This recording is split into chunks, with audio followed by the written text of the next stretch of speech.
The great council hall smelled of candle wax, burning resin, and rich red wine. It was the most important gathering of the year, when alphas from every region met beneath one roof to strengthen alliances, settle disputes, and display their power.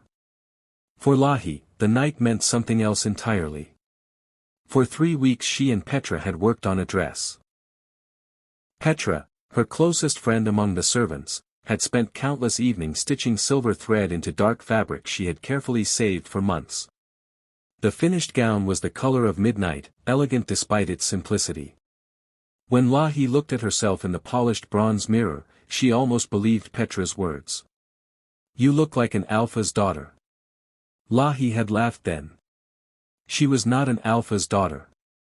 She was a servant. For 7 years she had carried trays through banquets, cleaned corridors before dawn, and remained invisible to the powerful people who filled halls like this one.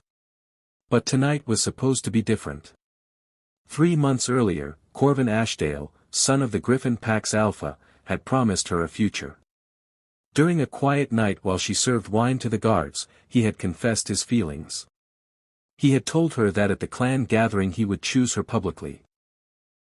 He had sworn that love mattered more than tradition. Lahi had believed him. Now, standing beside a stone column with a tray of wine cups balanced in her hands, she searched the crowd for his face. She found him almost immediately. And felt her heart break. Corvin stood near the center of the hall, smiling. Beside him was a beautiful woman with dark braided hair and pale green eyes. Around her neck rested an amber necklace. A mate's necklace. A public promise. The kind Corvin had once described to Lahi. For a moment she couldn't breathe. Then Corvin looked up and saw her. Their eyes met. There was no guilt in his expression. Only discomfort. The kind of discomfort someone feels when faced with an inconvenience. A second later, he looked away. As if she didn't exist. Petra appeared beside her. "You saw." It wasn't a question. "Yes." "Lahi. I'm fine." She wasn't. But she refused to cry in front of 70 important people. So she continued serving wine. She smiled when required. She carried trays through the crowd. She acted as though nothing had happened. Eventually Corvin approached her. For one foolish second, she hoped he had come to explain. Instead he lowered his voice and said, "You understand how things work. My family has alliances to maintain. My father chose Celine. This marriage benefits the pack. You promised me." His expression softened. Oddly, that hurt more. "I know what I said. But you're a servant, Lahi. This was never truly possible." The word struck harder than any slap. She stared at him. Then calmly replied. "You can go back to your bride." The calmness unsettled him. Without another word, Corvin walked away. Lahi stood still for 3 seconds. Then she turned and headed toward the service corridor. She intended to leave the hall, find the old bench beneath the oak tree outside, and finally allow herself to break. But fate had other plans. As she entered the corridor, she nearly collided with 4 men. 3 were talking. The 4th immediately captured her attention. He was tall and broad-shouldered, wearing a dark cloak made from fabric far too fine for ordinary nobles. His dark hair looked slightly damp from the rain outside. Yet it wasn't his appearance that stood out. It was his presence. Quiet. Controlled. Powerful. The kind of man who didn't need to announce himself. One of his companions grinned. "Are we in the wrong corridor?" "The main entrance is through the north wing," Lahi answered. The second man laughed. "Useful." "Enough," the dark-haired man said calmly. Instantly the others fell silent. The authority in his voice required no effort. His eyes settled on Lahi. "You serve here?" "Yes." "How long?" 7 years. What is your name? Lahi. For a moment he simply studied her. Then he nodded. Sebastian. The name meant nothing to her then. But she would remember it forever. After the men left, Lahi continued outside into the courtyard. A cold mist drifted through the air. She sat on the wooden bench beneath the old oak tree and stared into the darkness. She expected tears. None came. Instead she felt a quiet realization. Corvin had never truly chosen her. She had simply wanted his promises to be true badly enough to believe them. The courtyard door opened. She expected Petra. Instead it was one of Sebastian's companions. The broad-shouldered man. He carried 2 cups of wine.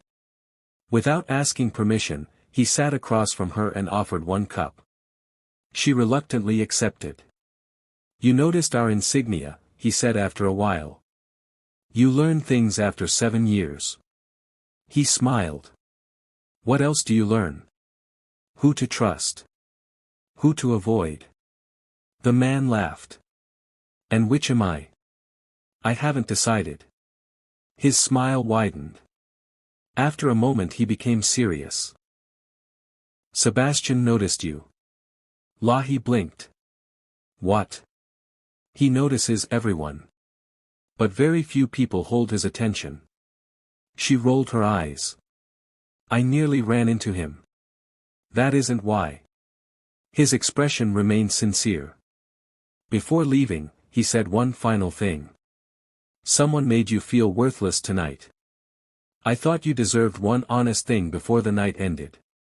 Then he disappeared back inside. 20 minutes later, Lahi returned to work. The banquet continued.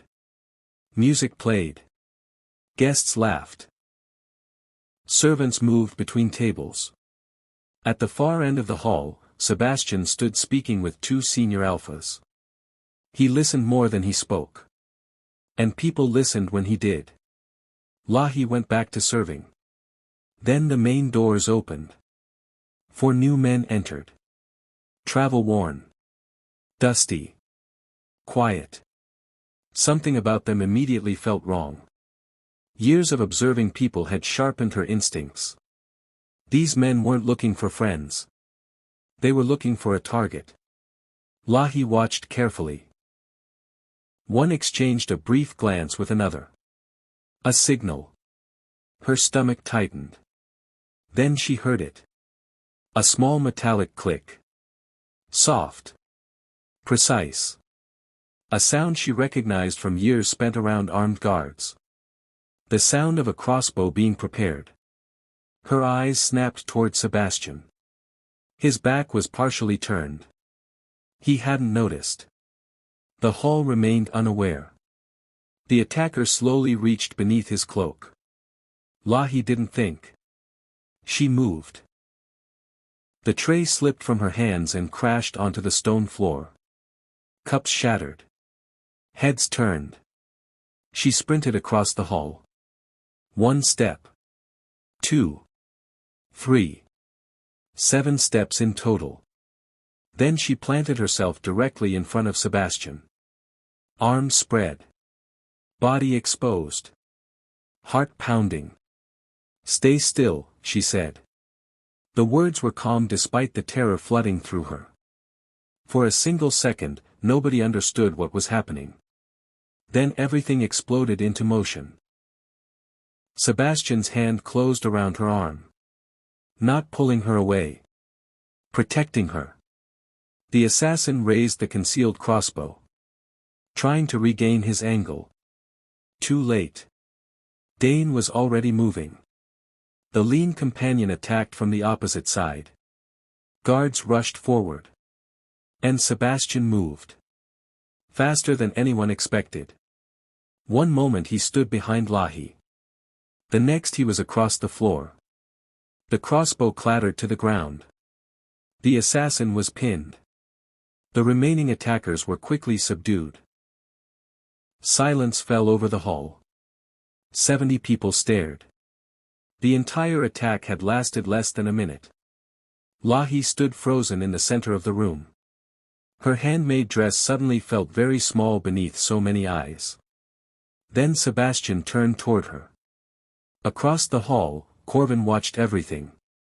For the first time, Lahi saw something like regret in his expression. Sebastian walked toward her. 1 step. 2. 3. 4. He stopped directly in front of her. Under the torchlight she finally saw him clearly. Strong features. A thin scar along his jaw. Dark gray eyes that seemed almost black. He studied her for a moment. The entire hall remained silent. Then he asked the simplest question. Are you hurt? Lahi swallowed. No. Relief flickered across his face. You put yourself between me and a loaded crossbow. I didn't think. Exactly. A faint smile touched his lips. The room collectively held its breath. Then Sebastian spoke loudly enough for everyone to hear. This woman saved my life. The words echoed through the hall. Murmurs erupted instantly. A servant. A servant had saved the Alpha King's life. And the Alpha King was publicly acknowledging it. Sebastian never looked away from her. You showed courage when others froze. Lahi felt dozens of eyes on her. Including Corvin's. But for the first time that night, his opinion no longer mattered. Because the man standing before her saw her. Not as a servant. Not as invisible. But as someone worthy of respect. And as the whispers spread through the hall and shock rippled across the gathered alphas, Lahi realized something extraordinary. The future she had imagined with Corvin was gone. That chapter had ended. But another door had opened. A far greater one. And as she met Sebastian's steady gaze, she had the strange feeling that her real story was only beginning.